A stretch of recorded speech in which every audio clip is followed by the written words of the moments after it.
I greet all of you very warmly in the precious name of our Lord. Ndabasuhuza mwese mu izina ry'umwami wacu. May God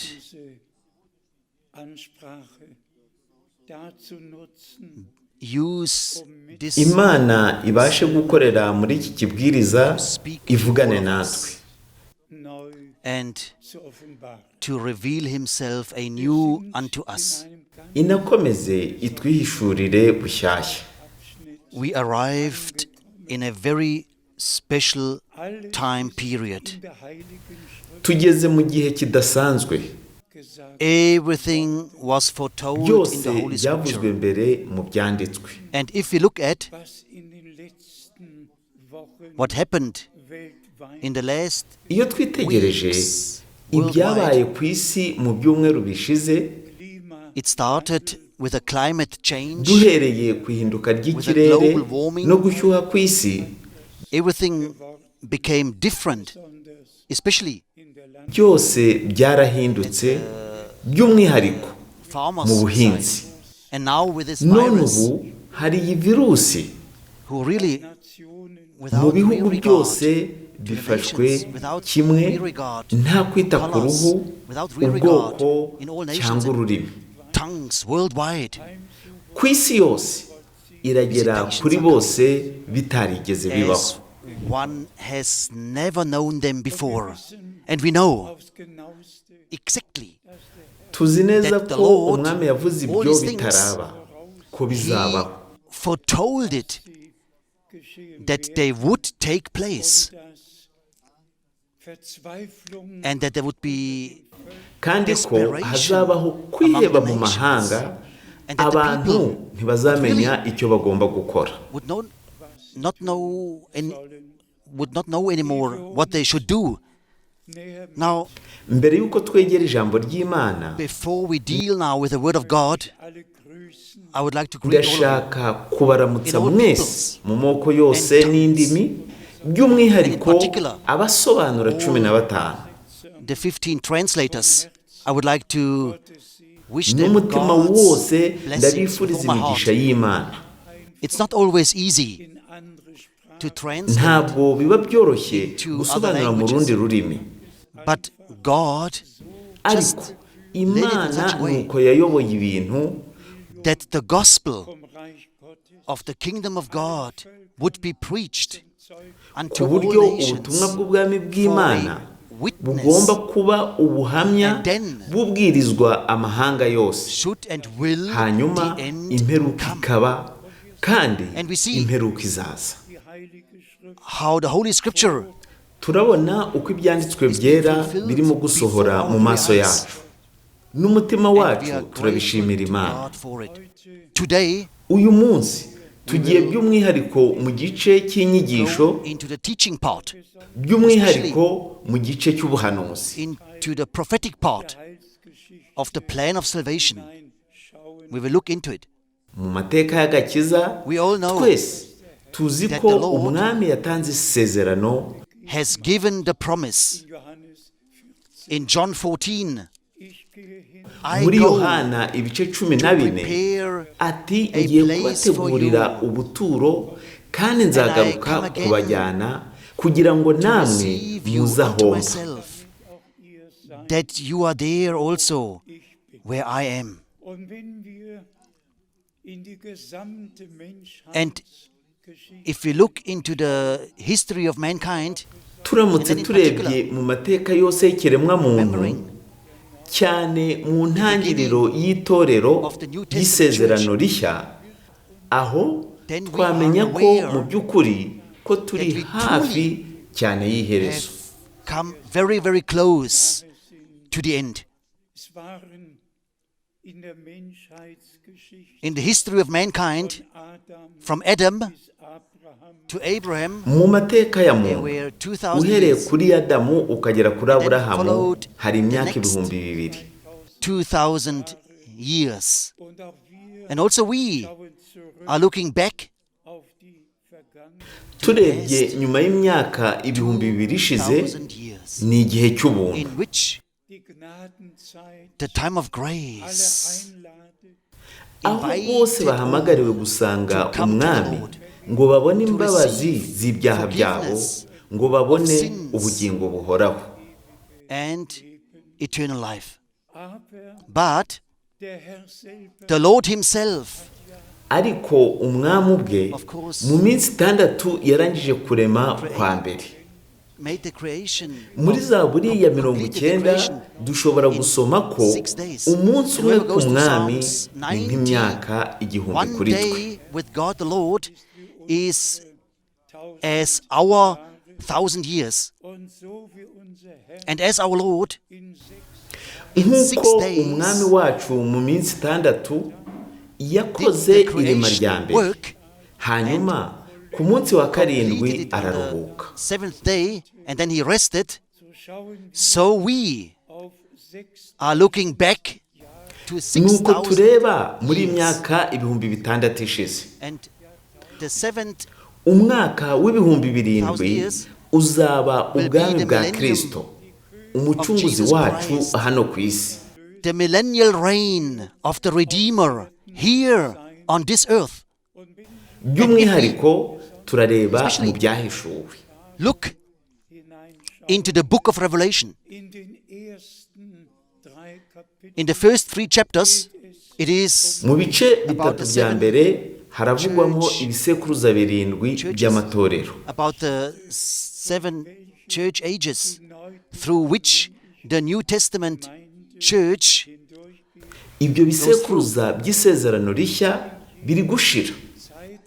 and in every age Muri buri gisekuruza unesha yahawe isezerano, the promise, by'umwihariko he igisekuruza that cya karindwi overcometh hatanze isezerano ngo nk'uko nanjye nanesheje nkaba nicaye ku ntebe have ya data, overcome and sat down on the throne of my Father.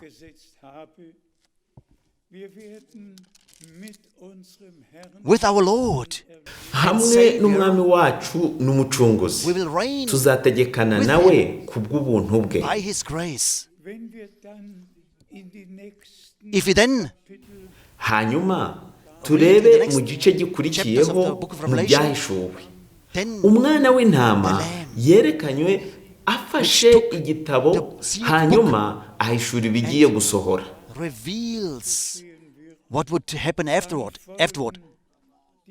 Then follow the 7 seals. Hanyuma hakurikiraho ibimenyetso 7. Ibyakurikiyeho nyuma ni impanda z'ibyago 7, And that what ibigiye kuzabaho icyo gihe. and then the 7 vials of wrath. Hanyuma ibyago 7 by'umujinya. Nyuma yaho ugera mu byahishuwe igice cya 20, hariya dusoma inshuro 6 There we read 6 ubwami times bw'imyaka igihumbi. of the millennial reign. And right at the beginning, Satan would be bound, Butangira Satani aboshye. will be bound. And for 1,000 years he will be Mu myaka igihumbi chained. ashyirwa Because muri during the gereza. 1,000 years, Mu gihe cy'imyaka igihumbi hazaba amahoro ku isi. is no more here. Satani atakihaboneka, hazaba amahoro ku isi.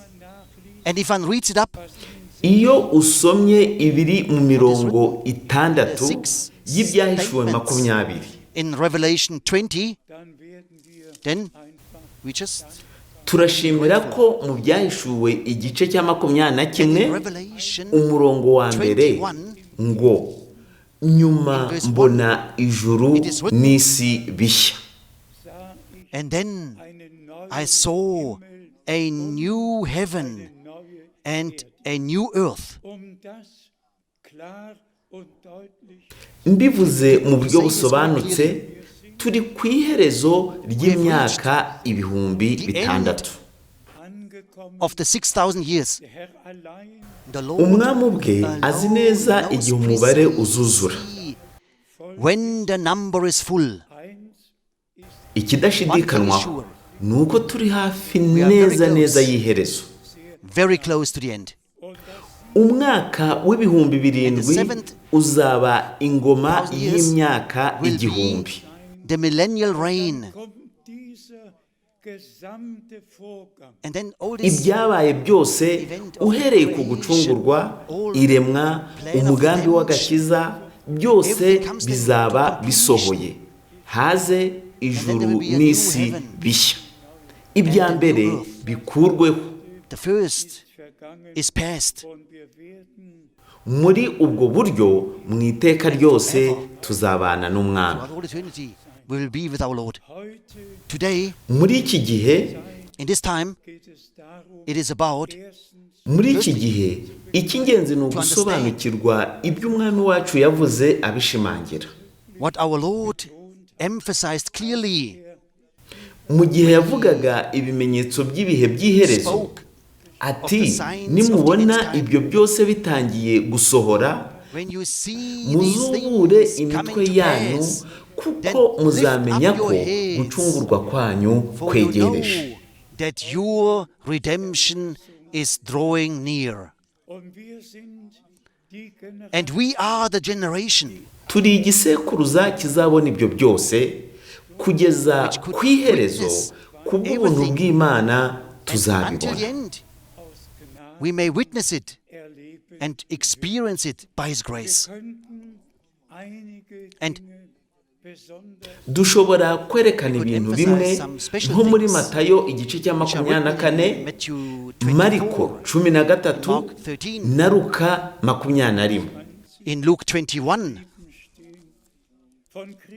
of wars and rumors of wars, earthquakes Hose handitse intambara n'ibihuha byazo, of all kinds, imitingito of n'inzara, pestilences, ibiza by'ubwoko bwose, ibyorezo n'ibizaza ku isi. upon the earth. And we must Ubu say, twavuga ngo ibyo byaraje. Ibyo byarasohoye ku isi yose. over all the face of the earth. And as already emphasized, as the Nk'uko climate twabivuze change, tubishimangira, nk'ihinduka ry'ikirere, gushyuha ku isi, in Isaiah 30, verse 26, we can read it. muri Yesaya igice cya 30 umurongo wa 26 dusomamo ngo igihe Imana izomora igisebe cy'ubwoko bwa Isirayeli, muri icyo gihe izuba rizacana ryikube karindwi. Should shine sevenfold. Bene data bashiki banjye, nshuti bakundwa, uhereye 1948 We have tuzi ko nyuma y'imyaka ibihumbi bibiri hongeye kubaho leta ya the Isirayeli. state of Israel. And this, the Lord, Ibi ni umwami wabivuze abishimangira ku bw'uwo mugani tugomba kwiga. of this parable, we should learn. All the other things, Ibyahanuwe mbere turabyumva kandi turabibwirwa, take note, tukamenya ko ibyanditswe and we know the n'ibyahanuwe scripture, biri the word of gusohora. prophecy, the predictions are finding their fulfillment. But write that Mu with by'ukuri Israel, aho mu moko yose from n'indimi all zose, peoples and aho tongues, Isiraheli yari yaratataniye, in which the people of Israel were scattered, bagarutse mu gihugu cyabo cya kavukire, nk'uko ndimo kubyandika mu rwandiko ruzenguruka. and as I write in the circular letter, God, of course, Imana knew everything yamenye ibintu beforehand, byose bitaraba, and He yemera ko let byandikwa everything be written bitaraba, down. uko bizabaho, how it would take place. But we should draw our attention to ariko it. icyo tugomba kwitondera cyane si imitingito y'isi yabayeho, n'intambara si ibishyashya. Wars also were every time. But in the past ahubwo mu 2,000 myaka years, ibihumbi bibiri ishize, the Jews abayahudi bari baratatanye scattered mu bihugu among all byose. the nations. We all know, of course, what happened in the Holocaust. Kandi And then twese tuzi ibyabaye ubwo baba batsembatsembaga hanyuma hari isezerano ko Imana izagarura ubwoko bwayo mu gihugu cy'isezerano mu gihugu cy'abasekuruza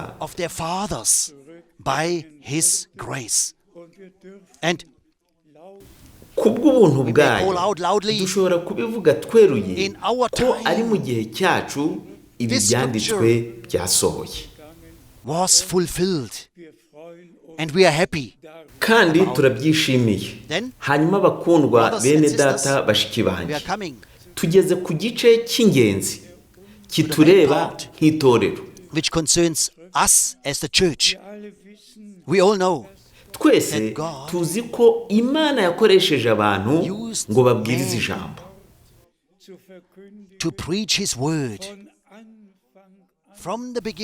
uhereye ku itangiriro kuri Aburahamu. Uyu umwami yaramuvugishije imbonankubone,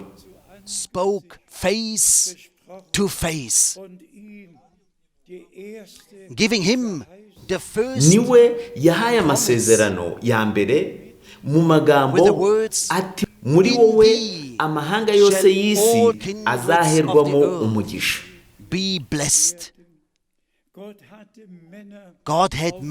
Imana yagize abagabo hano ku isi abo yakoresheje, abo yahamagaye nk'abakozi bayo, by'umwihariko abahanuzi. Abahanuzi abo yakoresheje kugira ngo bahanure ibyagombaga gusohora mu mugambi w'agakiza w'Imana. Bityo byose byanditswe mu buhanuzi bwa Bibiliya, cyane ibyarebanaga no kuza kwa mbere kwa Kristo.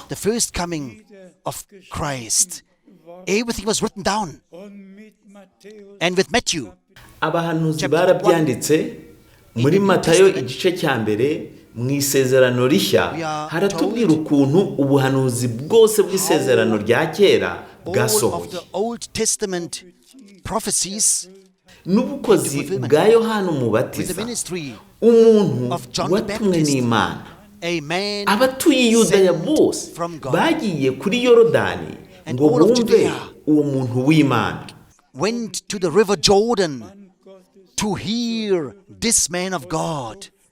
Bityo yashoboraga kuyobora abantu ku Mana. Bakundwa bene data bashiki bacu, gusa turashima.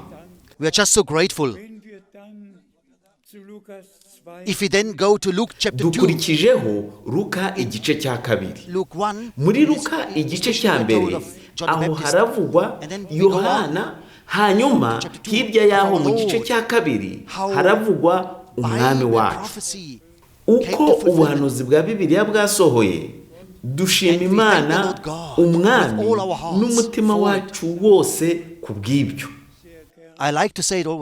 Igihe cyose ndabivuga, ubuhanuzi burenga 100 bwo mu isezerano rya kera bwasohoye mu gihe cyo kuza kwa mbere kwa Kristo.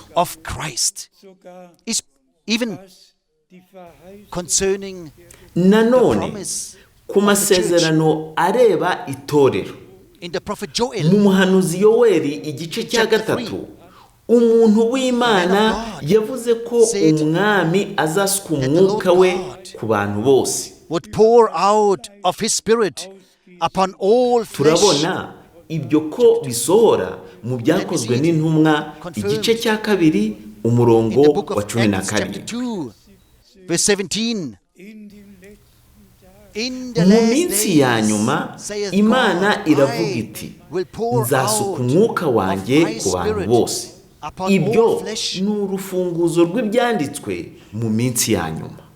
And this is a key scripture in the last days. I just said it before. Nabivuze mu mwanya. 2000 years. Imyaka 2000 mu maso y'Imana ni iminsi 2. Hanyuma uhereye kuri Aburahamu kugeza kuri Kristo ni imyaka 2000. ni iminsi ibiri mu maso y'Imana. And then the promise. In the Haza last isezerano ko mu days. minsi ya nyuma And since uhereye the kuri Pentecost, Pentecote it comes to harimo fulfillment. gusohora ibyo mu minsi ibiri ya What nyuma happened in the ariyo last 2 imyaka days, ibihumbi bibiri. in the last 2,000 Nyuma years, yaho ni what would umunsi take umwe place? usigaye, Then umunsi w'umwami. just Hasigaye remains one imyaka day, igihumbi yo the day of gutegeka the ku Lord. mwami wacu. then only Nyuma yaho the ni umunsi 1,000 umwe years usigaye, remain umunsi of the w'umwami. millennial reign of Hasigaye our imyaka Lord. igihumbi But yo gutegeka the ku time mwami of wacu. grace Ariko igihe to its cy'ubuntu end kizarangirana with the no rapture kuzamurwa of the church. kw'itorero.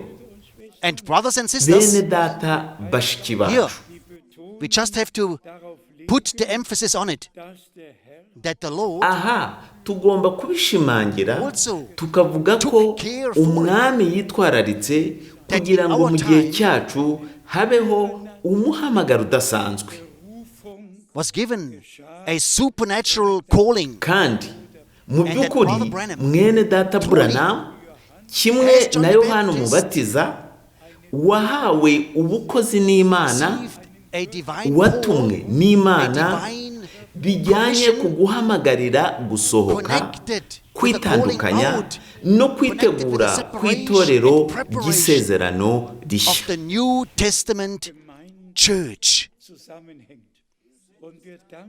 And Turashimira We thank the Lord Imana umwami ko ubwo bukozi twabumenye the commission twese. is very well known to all of us.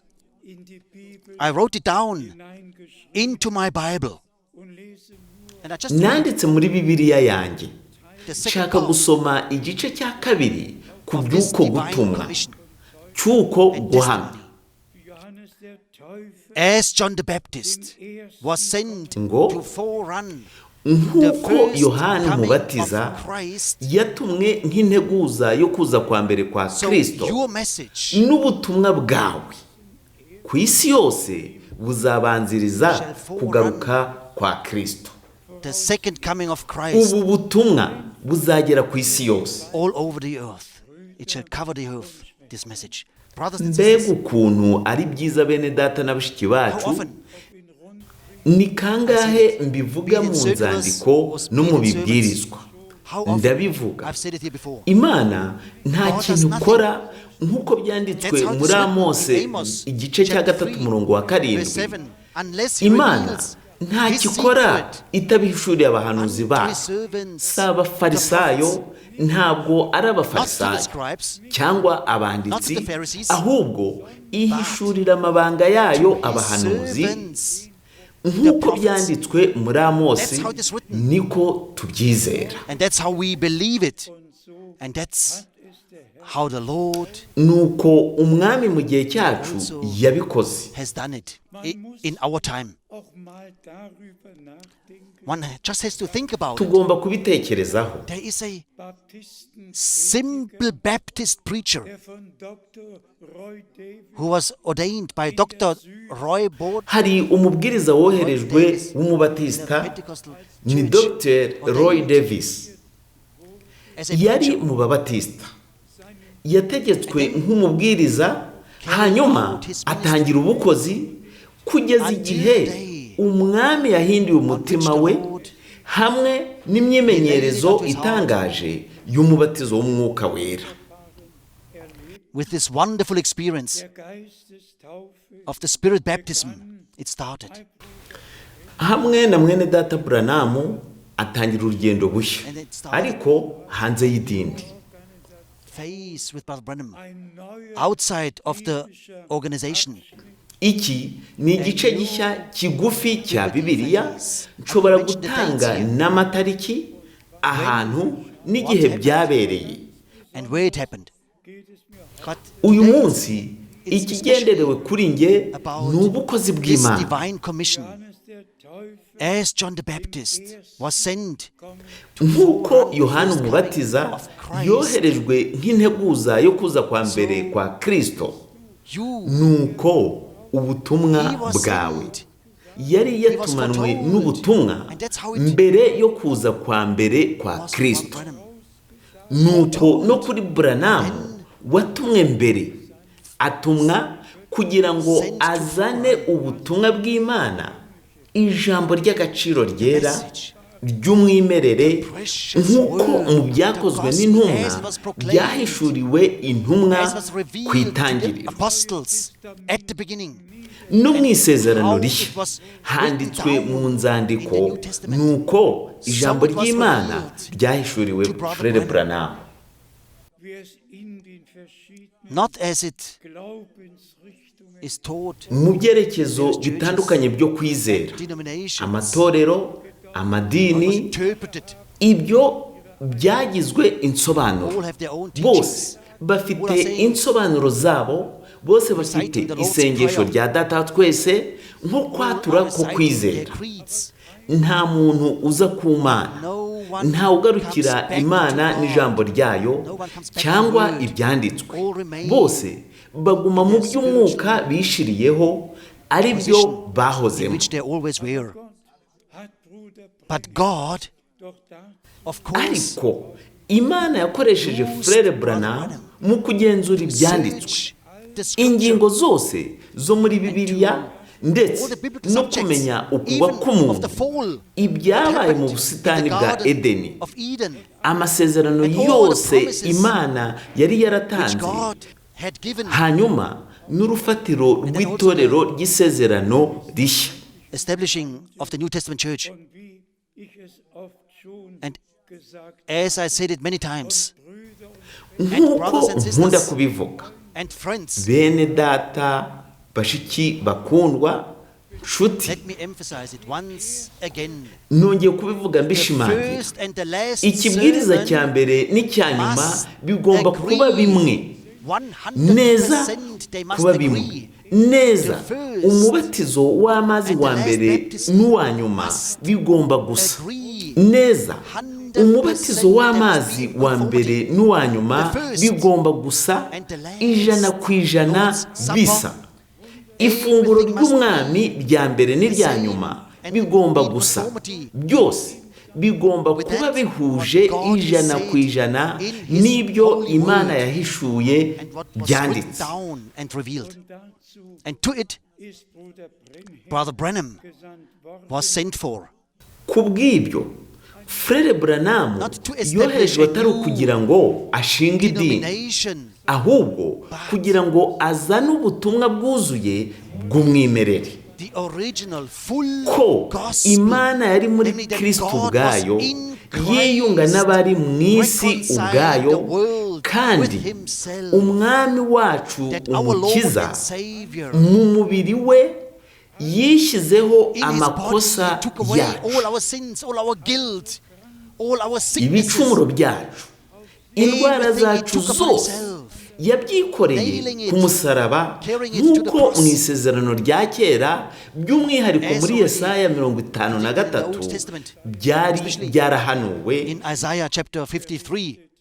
Nanone ku bijyanye no gutsindishirizwa, kwezwa n'umubatizo w'umwuka wera, ntacyo byamarira umuntu wese kuvuga ibyo gutsindishirizwa. Aha icyo mvuga ni ukubigira inyigisho. Kwizera ni ku giti cy'umuntu kubw'umurimo wakozwe wo gucungura, ukagira umwimenyerezo wo gutsindishirizwa. Imana si y'amagambo, Imana ihora ari y'ukuri. God is in reality the justification gutsindishirizwa, uko Paul yanditse, kwashobotse kubw'amaraso y'umwana w'intama. Nta muntu ushobora kwitsindishiriza ubwe, oya. Gutsindishirizwa kwabayeho kubw'amaraso y'igiciro y'intama y'Imana, ayo umwami n'umucunguzi. Hano muri Matayo 26 ati, ni amaraso yanjye, amaraso y'isezerano rishya yamenetse ku bwa benshi kubw'imbabazi z'ibyaha. So gutsindishirizwa guhagamye mu kirere, ni ugutsindishirizwa kubwo kwizera umurimo mu by'ukuri wakorewe mu gucungurwa ku musaraba igorogota. Gutsindishirizwa ku bw'iby'Imana yakoze ku bwacu muri Kristo ku bw'ubuntu bwe. Ibyo ni kimwe no kwezwa, ntabwo ari inyigisho hanyuma ukigira umutagatifu. Ariko nk'uko umwami ubwe yavuze ati niyeza ku bwabo kugira ngo nabo babe bejejwe mu kuri. Beze mu kuri kwawe, ijambo ryawe ni ryo kuri. Nta kwezwa gushoka hanze y'ijambo ry'Imana, kuko mu ijambo ry'Imana gusa niho ubushake bw'Imana twabuhishuriwe. Kubw'amateka y'agakiza niho bishoboka kubw'ubuzima bwacu kuri buri wese. It was written down in the Bible, in the epistles of the apostles. Ni ukuvuga muri Bibiliya, mu nzandiko z'intumwa tubonamo iby'ubuzima kuri buri muntu, ndetse ku bagabo babwirwa uko bagomba kwitwara, uko abagore bagomba kwitwara. Byose twarabibwiwe mu ijambo ry'Imana. In the word of God.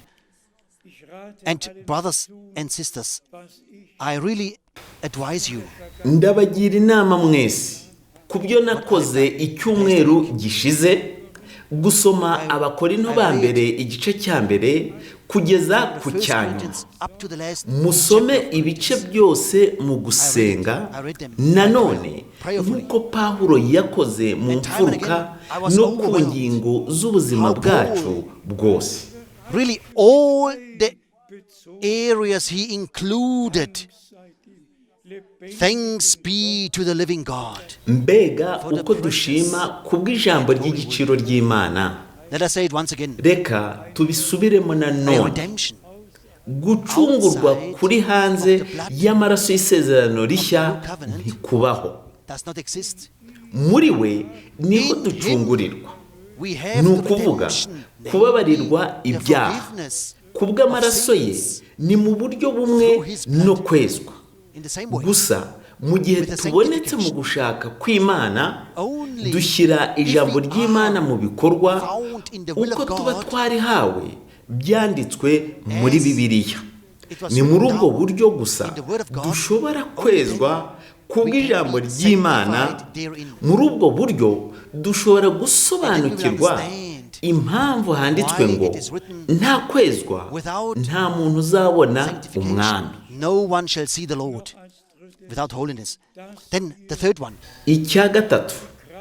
That we need the power of the Holy Spirit. Dukeneye imbaraga z'umwuka wera. Ni kangahe mbivuga bakundwa bene data, bakundwa bashiki bacu, niba tubatijwe mu mazi tuba duhamije ko twizera kandi ko twemeye umwami wacu nk'umukiza.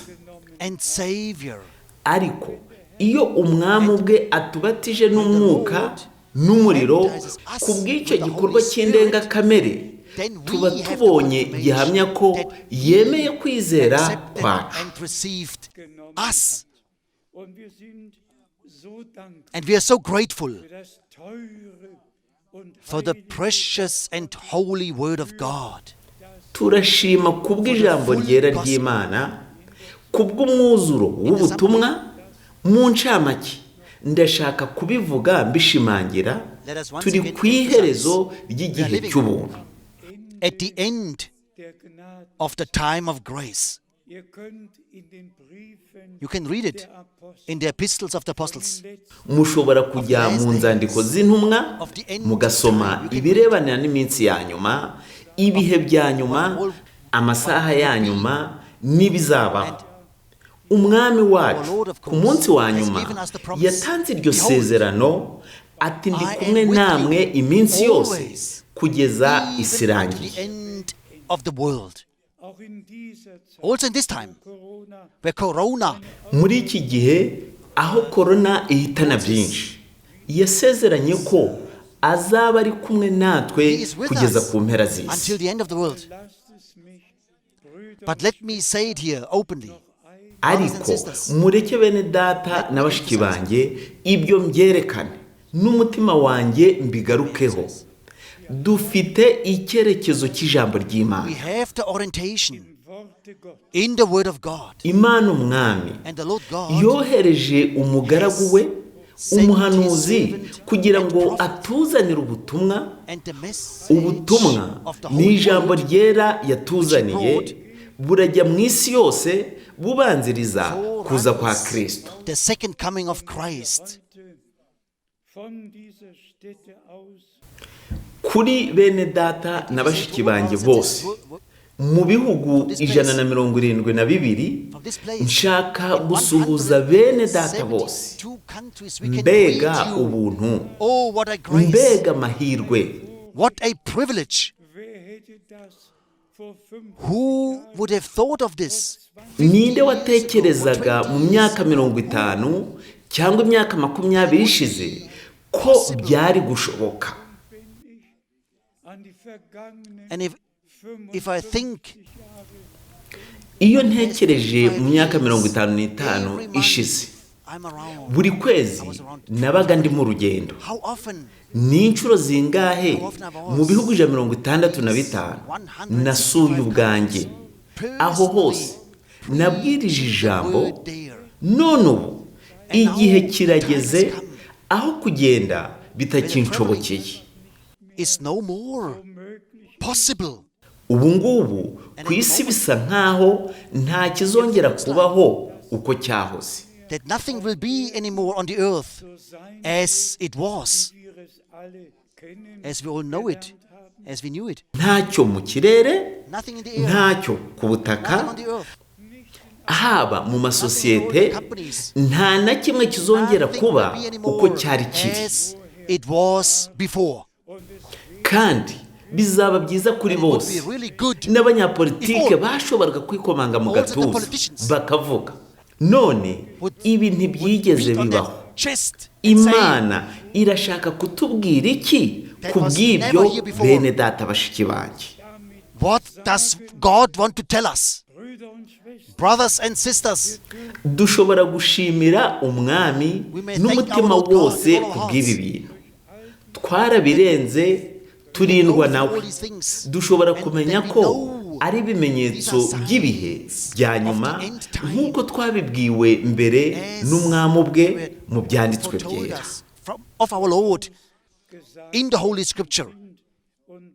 And therefore, Niyo mpamvu nshaka kubivuga mbishimangira, once again, mbere ntibyashobokaga mu bihe byashize. earlier on it was possible.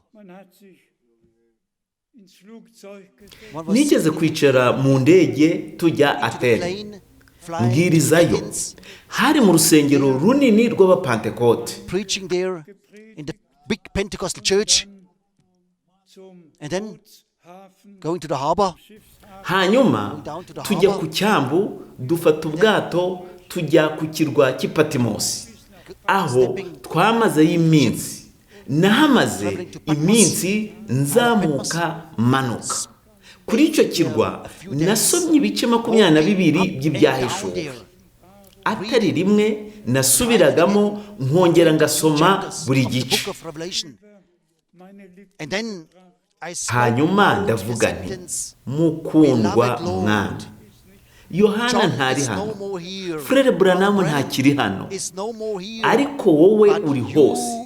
Ushobora kumpishurira ijambo wahishuriye Yohana nk'uko wabikoze ku kirwa cy'Ipatimosi. which you revealed to your servant John. Ijambo You can reveal your warimpishurira word to nk'uko me warihishuye as you revealed it to uwo him. mwanya. And then Amarira yaratembaga while n'umutima weeping uzira uburyarya. with all my heart, Murabyumva, praying, nta kindi Imana yashoboraga gukora kindi God can do atari not ukungira ubuntu otherwise, bwayo but to give grace. akampishurira ijambo. And then he revealed the word. In the same way, with Brother Branham. kimwe na Frere Branham twese tuzi ko yahishuriwe To ijambo, him was the word revealed. But ariko nta kindi gihugu yabwirijemo ubutumwa, he didn't ahubwo carry the ni message kubw'ubuntu to bw'Imana. no country of the Nta earth. gihugu na kimwe yabwirijemo ubutumwa But by kubw'ubuntu the grace bw'Imana. of God. Mureke nongere mbabwire ibi. Mu 1958 wari umunsi udasanzwe. 1958. Hari tariki 12 z'ukwa gatandatu i Dallas muri Texas, The 12th of June ubwo Branham yansobanuriraga uko yahamagawe n'uko byagenze n'impamvu yayo. Explained to me how the commission was Yambwiye iby'ubu butumwa, hanyuma ku musozo w'icyo kiganiro arambwira ati, Frere Frank, uzasubirana ubu butumwa mu Budage. with this message. Hanyuma twarahoberanye, andambika ibiganza bye, aravuga ati, Imana iguhe umugisha. May the Lord bless you. If I think about it, Iyo ntekereje uko Imana Umwami yayoboye byose mu nzira zanjye, how he was akayobora byose mu buzima bwanjye, bene data bashiki banjye, nshobora kwandika igitabo ku myimenyerezo itandukanye Imana Umwami yampaye. which the Lord God has given to me. Now, in closing, Kugira ngo let me turangize, say here, nshaka kuvuga iki. since 1958, we of course Uhereye 1958 of Brother Branham. twasobanuye ibibwiriza bya Frere Branham kandi tubwiriza ubutumwa bw'Imana. And then came, of course, Hanyuma tariki ya 2 Mata 1962 yarageze. Tutinjiye muri byinshi, kuri uyu munsi Imana yitwararitse buri kintu cyose, ku buryo ubutumwa bwa nyuma mbere y'uko Kristo agaruka bwageze ku before the mpera return of z'isi. Jesus Christ could cover and reach the ends of the earth. Ku buryo ab'Imana bose bagiriwe ubuntu imbere y'Imana bazabwakira kandi bemere, kandi bazahishurirwa ijambo banasobanukirwe igihe turimo, kandi tubishyira mu mwanya wabyo muri Bibiliya. And they will place it scripturally. Let us say it once again. Tubisubiremo For the people of Israel, ku bwoko we see bwa Israeli niho very, dushobora very clearly. kubibona neza. Nyuma y'imyaka 2000 bafite igihugu na leta. Imana Umwami azakora byose, arangize neza byose mu buryo butangaje. Hazaboneka umugeni w'umwana w'intama nyuma y'irangizwa ry'umurimo w'ijambo ry'Imana. and nations Azezwa mu buryo bunoze mu maraso y'umwana w'intama, yejejwe n'ijambo ry'ukuri, sanctified ahabwe n'umwuka wera nk'ikimenyetso and kubw'umunsi uhebuje wo kugaruka kwa Yesu Kristo. of the glorious return. This I also wanted to say. It's the first weekend Ibyo nibyo since nashakaga kuvuga. 1958 Iki ni icyumweru cya mbere uhereye 1958, aho tudashobora guterana nk'ibisanzwe mu myaka ishize yose. Dusubije amaso inyuma mu myaka 45 uhereye igihe iyi nzu y'Imana yatahiwe, since abantu this bakaba baturuka ku isi this yose, building was consecrated, and that people from all the world have come. Umwami yaravuze The ngo, Lord has said, nteranirizaho ubwoko gather bwanjye ye abo nagiranye my nabo people, isezerano all who made n'abagirana isezerano nanjye all who made a kubw'igitambo. covenant with me Ibyo by sacrifice. bizongera bibeho, tuzongera duterane kugira ngo hamwe twumve ijambo ry'Umwami, kuko nuko byanditswe mu byakozwe n'intumwa igice cya mbere n'icya kabiri. Because Ubwo thus bari it is written, bateranye hamwe, mureke mbivuge mbishumangire, 1 and 2, nk'uko mu gihe cyo gusukwa k'umwuka kwa mbere kwabaga, n'ubu ntabwo ubwoko bw'Imana buzaba bwigumiye mu rugo nk'imburamukoro bumva amakuru, ahubwo ubwo imbaraga z'imvura ya nyuma zizasukwa, ubwoko bw'Imana ku isi yose bazaba bateraniye ahantu hamwe nko mu byakozwe n'intumwa igice cya 2. Bazaterana bumva ijambo ry'Imana, turi hamwe duhabwe iby'Imana yasezeranye nk'uko byanditse hano ko bose bari ahantu hamwe. What God promised. And si kubusa ko byanditswe gutyo hano mu Baheburayo hagira hati ntimuhagarike amateraniro, sibyo? Uko mubona igihe cyegera, amateraniro agomba kubaho, byaba mu rugo cyangwa ku nsengero. Imana izongera itwemerere guterana kugira ngo twumve ijambo ryayo. To hear the word, and all the others abandi bose bazaguma aho bateranira kugeza ubu. Tuzongera duterane, umwami aduha umugisha twese mu mwuzuro w'ubuntu bwe. Ashimwe, ashyirwe hejuru umwami wacu, Imana ishobora byose. Bose bahabwa umugisha mu izina rya Yesu Kristo. Amen. Lord Almighty God, I pray you, bless all. Mwami Imana ishobora byose, ndagusabye umugisha bose, abahungu n'abakobwa b'Imana, bene data n'abashiki bacu bose ku isi, mu moko yose, mu ndimi zose. Fungura imyumvire yacu kubw'ibyanditswe byose. Ngirira ubuntu, tugirira ubuntu, twese tukuzanira ishimwe, ikuzo n'icyubahiro, wowe Imana imwe rukumbi, mu izina ry'umwami Yesu Kristo umwami wacu. Amen. Amen.